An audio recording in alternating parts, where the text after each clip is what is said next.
Hello students, so this is the discussion of Module 4, just a continuation of Lesson 1 on rational exponents. Alright? Alright, so for a start, let's have this activity. Fill in the missing parts of the solution in simplifying expressions with rational exponents. So this time, I just want you to observe. Use your imagination. How did we come up with 2/3 for the first blank, 4/3 for the second blank, and a final answer of m squared. Because the blank there is 2, so that means the exponent of m is 2. Observe, you can pause the video. Paano kaya? Anong nangyari? Bakit yan yung sagot? Okay? Observe pa din. Tingnan yung mabuti. So, from k raised to 1/4 times k raised to 2/3, paano naging 12 yung nasa baba? And yung pinaka-importante is, paano naging ganito yung sagot? Saan galing yung 3? Saan galing yung 8? And, bakit 11/12 yung final natin na exponent? Okay? Ngayon, eto naman. So, ano kayang nasa baba ng 10? Bakit minus? Anong nasa baba ng 21? Okay? And ano yung nasa a raised to? Bakit nagkaganyan? Okay? Ito yung mga sagot. So, that's gonna be a raised to 10/14 minus 21/14 pa din. Tapos, you have a raised to negative 11/14 and 11/14 pa din yung positive 11 na yung nasa final answer natin. Observe nyo lang. Tingnan yung mabuti. Paano nangyari yan? Mamaya ko na-explain kung paano, ha? Observe lang. Isa pa. Okay? Ano kayo yung nasa question mark na yan? At paano naging 4 yung exponent ng r and 3 yung sa s? Okay? So, yung nasa question mark is 12/3 and then 9/3. Ano bang nangyari? Bakit ganyan? Okay? So, here, ito yon. Ginamitan siya ng loss of exponents. Kung napansin niyo lahat ng yung nasa inobserve niyo na given, lahat nun is ginamit lang yung loss of exponents. Only that, kailangan nating i-integrate yung knowledge natin on fractions. Yun. So, loss of exponents plus your learnings on fractions equals successful learning with this topic. Okay? We solve c raised to 2/9 times c raised to 4/3. Okay? Anong law kayang pwede natin gamitin? Okay, tama. Loss of exponent. Loss of exponents. So, that's a to the m, number 1, times a to the n. So, law of exponent, number 1 tells us to add the exponent. So, basically, what we need to do here is just to add 2/9 and 4/3. So, copy C. 2/9 plus 4/3. Now, since 9 and 3, look at the denominators. 9 and 3 are different. So, in other words, we need to go into finding LCD. Now, the LCD for 9 and 3 is, yes, tama, 9. Okay? So, ito yung gagawin mo. 9 divided by 9 is 1. So, denominator divided by the denominator. So, 9 divided by 9 is 1 times 2. So, that is 2. Then, copy the plus symbol. And then, do the same thing on the other fractions. So, 9 divided by 3 is 3 times 4. So, that is 12. Okay?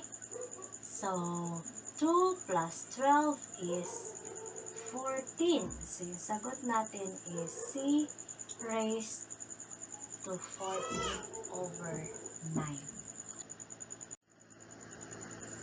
Paano naman to? Anong law kaya ang pwede natin gamitin? Okay, so this is dividing powers having the same base. Of course, this is law on quotient, in which a to the m over a to the n.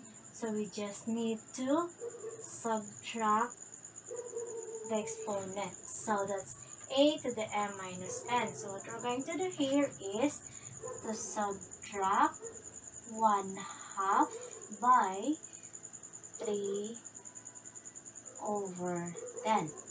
Okay. So now, since 2 and 10 are different, so you need to find LCD again. So for 2 and 10, the LCD is 10. Okay? So 10 divided by 2 is 5 times 1, so 5 pa rin. Copy the minus sign. Proceed with the other fraction. 10 divided by 10 is 1 times 3, so 3. Then subtract 5 minus 3 is 2/10. Ngayon, yung 2/10 mo is kaya pang ma-reduce into lowest term. So the lowest term for 2/10 is of course 1/5. So the final answer is A raised to 1/5. Okay, so we have here 2 raised to negative 4/3 and 2 raised to negative 5/6. So, ano ba yung alam mo tungkol sa negative exponents? Okay, di ba? Yung negative exponents, bawal. So, that's why we have the negative exponent law. So, what we're going to do here is, yung mga nasa taas na negative, ibaba mo siya. Yung mga nasa baba naman, itaas mo siya. So, yung mangyayari dito will be, balik na rin natin. So, ito, lagay natin sa taas, pero kailangan positive na yung kanyang exponent. Yan. Okay? Then, ito, baba natin siya para positive na din yung kanyang exponent. Okay? Ano ba yung law na ginamit natin dyan?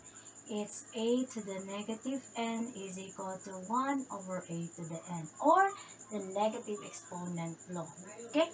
So here, pwede natin gamitin yung law of quotient, in which kailangan lang natin i-copy si base and then subtract the exponents na 5/6 minus 4/3.